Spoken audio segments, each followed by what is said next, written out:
अस्सलाम वालेकुम व्यूअर्स, कैसे हैं आप? ठीक हैं जी। तो आज हमने एक्सरसाइज स्टार्ट करनी है 1.2। 1.2 एक्सरसाइज बहुत ही आसान सी एक्सरसाइज है, लेकिन थोड़ी बहुत मुश्किल भी है।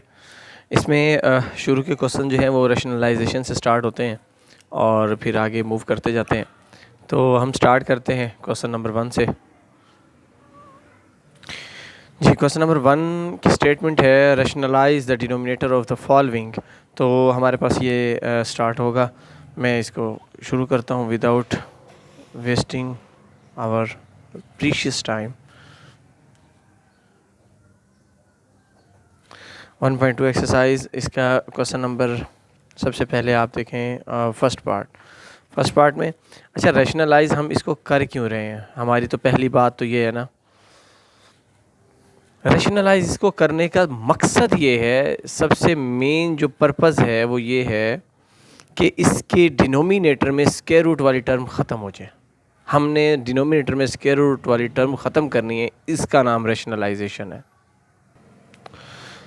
तो डिनोमिनेटर में जो ये आपको 3 का स्क्वायर रूट नज़र आ रहा है, जब हम ये वाइंड अप कर देंगे, ख़त्म कर देंगे, वैनिश कर देंगे, तो हमारे पास इसका आंसर आ जाएगा। तो इसका आंसर लाने के लिए बहुत ही आसान सा तरीका है हमारे पास। सबसे पहले हम क्या करते हैं, ये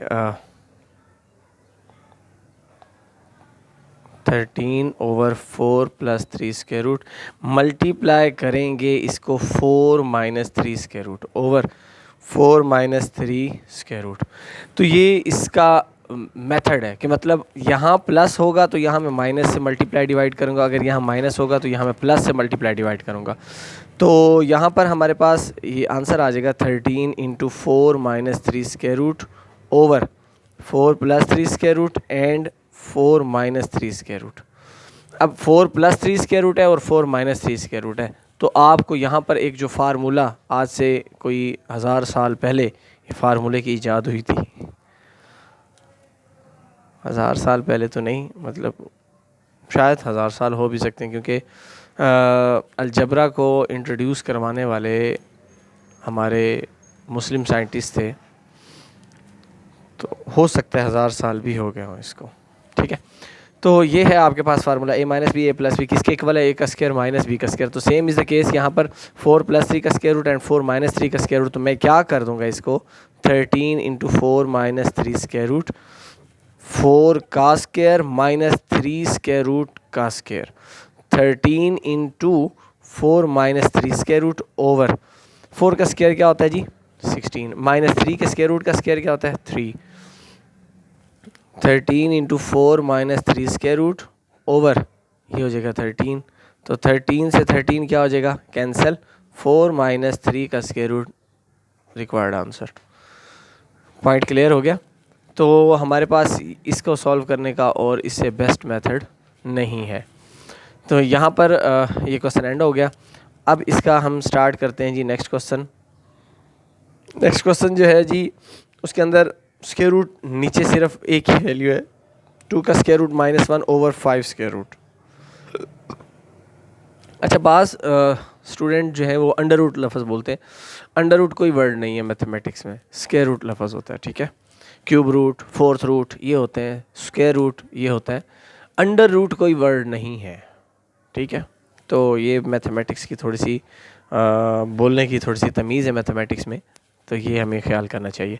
अच्छा जी, नीचे हमें 5 का स्क्वायर रूट दिया हुआ है, तो मैं इसको कैसे सॉल्व करूँगा? ये तो बड़ा मसला हो गया जी। है, यहाँ तो कोई प्लस माइनस वाली कहानी नहीं होती। हाँ जी, ये बहुत आसान है।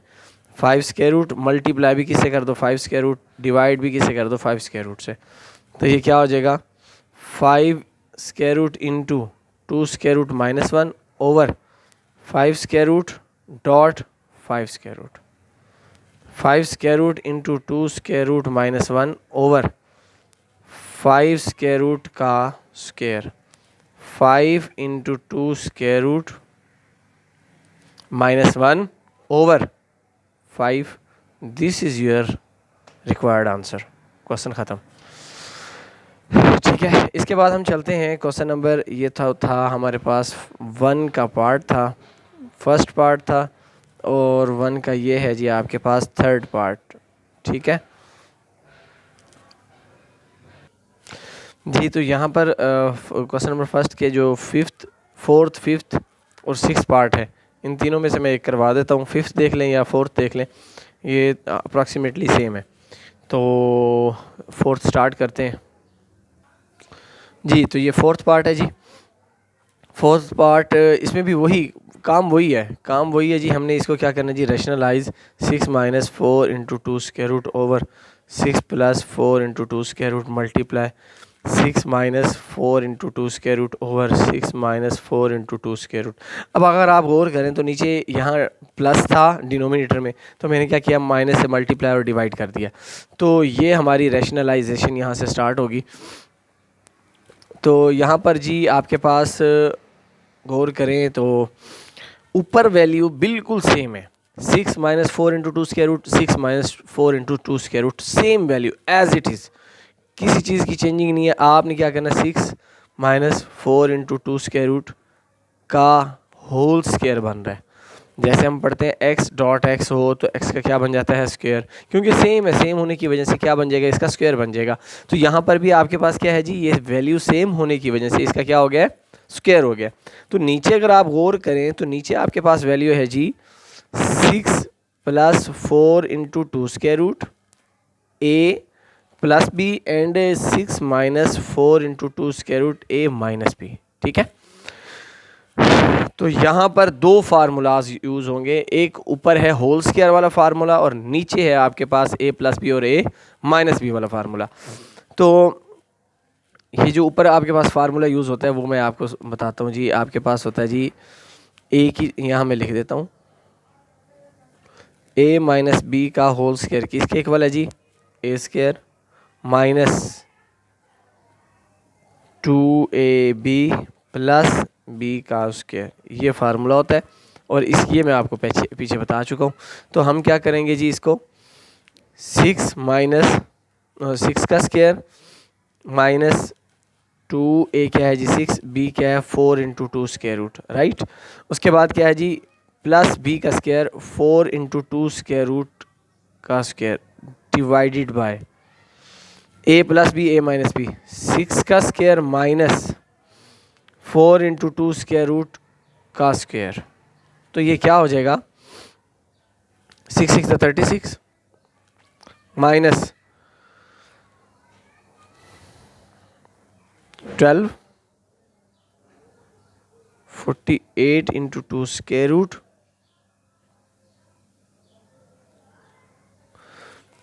प्लस 4 का स्क्वायर रूट क्या होता है जी 16 और 2 के स्क्वायर रूट का स्क्वायर क्या हो जाएगा जी, ये इससे कैंसिल हो जाएगा और यहाँ सिंपल 2 आ जाएगा, ओवर आ जाएगा जी आपके पास 36 माइनस 4 का स्क्वायर क्या होता है जी, वही अगेन 16 एंड 2 स्क्वायर रूट का स्क्वायर कैंसिल हो जाएगा। अभी यहाँ देखें जी 36 minus 48 into two square root 32 over 36 minus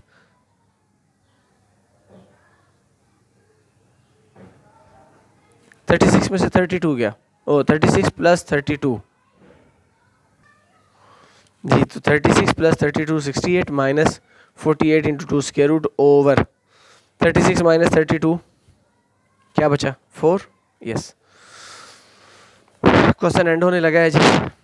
अब हम क्या करेंगे जी, यहाँ पर आपने थोड़ा सा अपने माइंड को घुमाना है कि 4 कॉमन आ सकता है इस ऊपर वाले में से, ताकि हम नीचे वाले डिनोमिनेटर में 4 जो है वो कट कर सकें। तो हम इसको देखेंगे जी 4 कॉमन आता है या नहीं। तो ये 4 जब कॉमन लूँगा तो यहाँ 4 कॉमन आने के बाद यहाँ मेरे पास जो बच रहा है वो आ रहा है 17 minus 12 two square root over 4, ये 4 से 4 कैंसल और आपका आंसर क्या आ जाएगा जी 17 minus 12 into two square root, ये आपका आंसर है। ठीक है, अब हम चलते हैं जी क्वेश्चन नंबर 2 की तरफ। Question number 2 is very large question and every question have a great concept of powers power rules का उसके अंदर बहुत कंसेप्ट है। तो उसे शुरू करने से पहले मैं आप लोगों को कुछ पावर रूल बता दूं इसके अंदर जो हमने यूज़ करने हैं, जिसको हम कहते हैं जी हमारे पास radicals and indices, laws of radicals and indices. हम इसको पहले समझते हैं, फिर उसके बाद जो है हम उसको आगे यूज़ करेंगे, और ताकि हमें सही तरह से अंडरस्टैंड हो जाए। ठीक है, ये आपका पूरा क्वेश्चन है जी। इस पूरे क्वेश्चन का view I think so clear है जी। तो अगर किसी को मज़ीद समझ ना आए, जो कोई क्वेश्चन पूछना हो, तो मुझसे आप लोग कमेंट सेक्शन में पूछ सकते हो, मैं आप लोगों को लाजमी बताऊंगा। फ़िलहाल हम चलते हैं laws of radicals and laws of indices. हम पहले लॉज ऑफ रेडिकल्स को पढ़ते हैं, उसके बाद फिर हम लॉज ऑफ इंडिसेस पढ़ेंगे। लॉज ऑफ रेडिकल का पहला जो रूल है आपके पास, वो है जी कि अगर आपके पास ए और बी का nth रूट हो, इसका मतलब क्या है? इसका मतलब ये है कि वो ए की का nth रूट अलग है, बी का nth रूट वो अलग है। ये है इसका मतलब। सेम यहाँ मल्टीप्लाई हो रहे थे ए बी, अब मैं क्या करने लगा हूँ, ए बी को मैं यहाँ पर डिवाइड करता हूँ, उसका भी सेम यही मतलब है। ए ओवर बी का nth रूट है मेरे पास, तो मैं क्या करूँगा, ए का nth रूट अलग हो सकता है ओवर बी का nth रूट अलग हो सकता है। ये है मेरे पास लॉज ऑफ रेडिकल में पहले दो पॉइंट्स। लॉज ऑफ रेडिकल्स में तीसरा पॉइंट जो है वो मेरे पास, ये वैसे इतना कोई मुश्किल बात नहीं है। ये देखें, यहाँ पर आपके पास ए और बी का हमने जो nth रूट था वो अलग कर दिया, बी का अलग कर दिया, मल्टीप्लिकेशन में भी हमने उसको अलग कर दिया, यहाँ अलग कर दिया, तो इसमें कोई समझने वाली बात नहीं है। जो बात समझने वाली होगी वो मैं आपको ज़रूर आप लोगों को अंडरस्टैंड करवाता हूँ। उसके बाद है जी, अगर ए की पावर m हो और उसका बाहर रेडिकल n हो, ठीक है, तो हम उसको क्या कर सकते हैं, ए के nth रूट और उसकी पावर m हम कर सकते हैं। ये जो पावर अंदर है ना रेडिकल में, हम उसको जो हमारे पास nth रूट में है जो पावर ए की पावर m, वो हम पावर बाहर लिख सकते हैं। आप कहेंगे कि सर ये क्या पढ़ा रहे हैं, हमें नहीं समझ आ रही। बेटा ये रूल्स हम ये सिर्फ आपने सिर्फ माइंड में रखना है कि अगर ए की पावर m हो और वो nth रूट में हो, तो हम m को बाहर लेके जा सकते हैं और ए की पावर nth रूट जो है वो वैसे का वैसे रहेगा। जस्ट आपको इसको माइंड में रखना है, क्योंकि हमने यही क्वेश्चंस में इनको यूज़ करना है। तो मैं आप लोगों को जब क्वेश्चन सॉल्व करवा रहा हूँ साथ साथ बताऊँगा भी सही कि हमने यहाँ पर ये बात पढ़ी थी। ठीक है, उसके बाद हम पढ़ने लगे, इसका फोर्थ रूट है, फोर्थ लॉ है। फोर्थ लॉ थोड़ा सा मुश्किल है, उसको हम समझने की कोशिश करते हैं कि ए की पावर n हो और बाहर उसका nth रूट हो, तो हम क्या करते हैं, ए की पावर n है और बाहर उसकी पावर 1/n है। ठीक है, तो ये आपस में क्या हो जाएंगे, कैंसिल। ए की पावर n मल्टीप्लाई 1/n हो जाएगा, तो ये इससे कैंसिल हो जाएगा, तो ए बच जाएगा। अब आप कहेंगे सर ये क्या हुआ? हाँ जी, तो मैं आपको सबसे पहले ये बात मुझे वैसे बतानी चाहिए थी कि अगर यहाँ पर x का रूट स्क्वायर रूट दिया हो, तो इसका मतलब क्या, x की पावर है 1/2। ठीक है, अगर मुझे यहाँ x की पावर यहाँ 4 दे देता है, यहाँ मुझे 3 दे देता है, वट एवर जो भी दे, तो मैं उसको क्या करूँगा, 1/4 कर दूंगा। जो भी यहाँ नंबर, अगर कोई नंबर नहीं होगा तो 1/2 है, अगर नंबर दे देगा मुझे तो फिर वो क्या हो जाएगा, 1/4। जो नंबर होगा वही हो जाएगा। जैसे मैं यहाँ लिख दूँ x की, यहाँ 5th रूट लिख देता हूँ, तो मेरे पास क्या आ जाएगा, x की पावर 1/5 आ जाएगा। सेम इज़ द केस, मतलब कोई इसमें मुश्किल बात नहीं है। ठीक है, चलते हैं जी लॉज ऑफ इंडिसेस की तरफ चलते हैं। लॉज ऑफ इंडिसेस वो हमारे पास तकरीबन 6 हैं, वो उनको भी हम समझते हैं। ये बात आई थिंक सो कि आप लोगों को क्लियर हो गई होगी। यहाँ पर क्या हुआ जी, यहाँ पर वही बात कि ए की पावर n है और ये nth रूट था। nth रूट का मतलब मैंने अभी आपको बताया कि कोई भी पावर होगी तो उसका मतलब क्या होता है कि 1/1 समथिंग, मतलब जो भी यहाँ होगा वो 1 की फॉर्म में जाएगी। तो ये इसकी पावर 1/n थी, वो 1n और उसकी पावर 1/n, तो n से n कैंसिल हो गया, तो a की पावर 1 आ गई, ख़त्म हो गया ये। अब हम चलते हैं लॉज ऑफ इंडिसेस की तरफ। ठीक है, आज हम इनको लॉज को पढ़ते हैं और कल इंशाल्लाह हम क्वेश्चन नंबर 1.2 का करेंगे कंप्लीट, क्योंकि वो बहुत मुश्किल भी है और होप सो कि उसमें से लॉन्ग क्वेश्चन ज़रूर अटेम्प्ट किया जाएगा, क्योंकि ये एक्सरसाइज थी हमारे पास जो प्रीवियस बुक थी उसके अंदर है, ये 2.4 है, आई थिंक सो 2.4 है या 2.5 थी, 4 ही है शायद।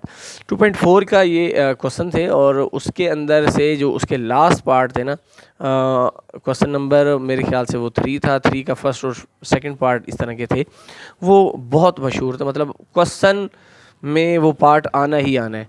एग्जामिनर अपने बीवी बच्चों को तो भूल सकता था, लेकिन क्वेश्चन में वो पार्ट देना नहीं भूलता, वो इतने इंपॉर्टेंट थे उस वक्त। अब इसी तरह के क्वेश्चन इसमें भी है, तो ये इंपॉर्टेंट क्वेश्चन है। ये बच्चे की अंडरस्टैंडिंग लेवल बताते हैं कि बच्चे को चीज़ समझ आई हुई है या नहीं आई हुई, तो इसलिए हमें वो करने ही करने हैं। ठीक है, अभी हम लॉज ऑफ इंडिसेस पढ़ते हैं। लॉज ऑफ इंडिसेस, ठीक है। लॉज ऑफ इंडिसेस में सबसे पहला लॉ जो है वो आपके पास है जी, ए की पावर m डॉट ए की पावर n हो।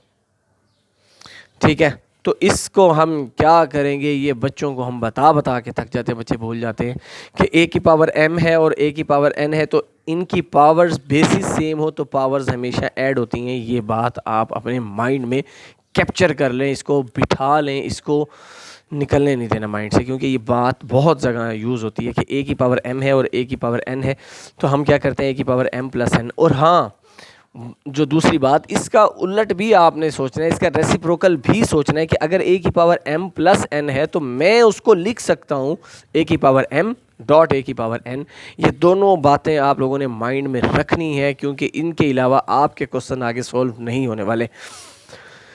दूसरा हमारे पास जो लॉ है वो है जी आपके पास ए की पावर m, उसकी बाहर पावर है n, तो ये क्या हो जाएगा, ए की पावर m n, ये आपस में मल्टीप्लाई हो जाएंगे। थर्ड रूल है आपके पास, a और b की पावर n हो तो हम इसको वही सेम रेडिकल वाला ही इसका लॉ है, a की पावर n अलग, b की पावर n अलग, ख़त्म हो गया।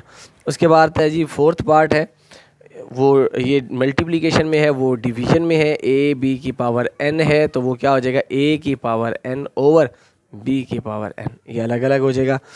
और इसके बाद फिफ्थ पार्ट है, फिफ्थ पार्ट में क्या है जी, a की पावर m ओवर a की पावर n। अगर ये दो पावर्स डिफरेंट है, यहाँ ज़रा आप गौर कीजिएगा, ये आपको घुमाने वाली बात है।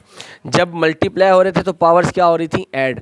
अब जब ये डिवाइड हो रहे हैं तो इनकी पावर्स आपस में क्या हो जाएंगी, सब्ट्रैक्ट हो जाएंगी। शाबाश, यहाँ एडिशन हो रही थी मल्टीप्लिकेशन की वजह से, यहाँ डिवीजन की वजह से अब क्या हो जाएगी, सब्ट्रैक्शन हो जाएगी। ये आपने अपने माइंड में रखना है। उसके बाद हमारा ये फिफ्थ रूल था और ये सिक्स्थ रूल आपका लास्ट है कि ए की पावर किसी की भी पावर 0 हो तो वो किसके इक्वल होता है, 1 के इक्वल होता है। ये आपने अपने माइंड में रखना है। इंशाल्लाह हम कल जो है इसको मज़ीद क्वेश्चन नंबर 1.2 का क्वेश्चन नंबर 2 करेंगे, और इम्पोर्टेंट भी है और थोड़े से मुश्किल भी हैं। तो मैं कोशिश करूँगा कि आप लोगों को आसान तरीके से समझाऊँ, लेकिन आप लोगों ने बेटा वीडियो वॉच ज़रूर करनी है। मैंने आप लोगों की वजह से वीडियो शॉर्ट कर दी है ताकि आप लोग आसानी से चीज़ को समझ सको और आप इसको अंडरस्टैंड कर सको, और जो कोई क्वेश्चन हो आप मुझसे पूछ सको। मैं पहले 40 मिनट का लेक्चर भी बनाया था, वो भी मौजूद है, तो लेकिन वो भी इम्पोर्टेंट है। तो यहाँ अब मैं छोटे छोटे लेक्चर कर दिए ताकि आप लोग आसानी से बातों को समझ सकें। एक बात, दूसरी बात ये कि आप लोग जो है वो मेरी वीडियो को शेयर भी लाजमी करें, सब्सक्राइब भी लाजमी करवाएं, ताकि मैं मज़ीद अच्छे से अच्छे लेक्चर आप लोगों को डिलीवर कर सकूं। हाँ, अगर आप लोग ऐसे नहीं करेंगे तो मैं डिसहार्ट होकर मैं कहूँगा यार कोई फ़ायदा नहीं है लेक्चर अपलोड करने का, तो मैं हो सकता है मैं इसको वापस भी एंड कर दूँ, मैं ना आगे वो करूँ, डिलीवर ना करूँ। तो आप लोगों की सपोर्ट ज़रूरी है। तो सबसे पहले वही बात कि आप लोग सपोर्ट करोगे तो मैं आगे फॉरवर्ड चलूँगा। तो सब्सक्राइब भी करना है, शेयर भी करना है और वीडियो को लाइक भी करना है। Stay tune with me. Allah ताला आपको इल्म में, अमल में इजाफ़ा फ़रमाए। अल्लाह हाफ़िज़।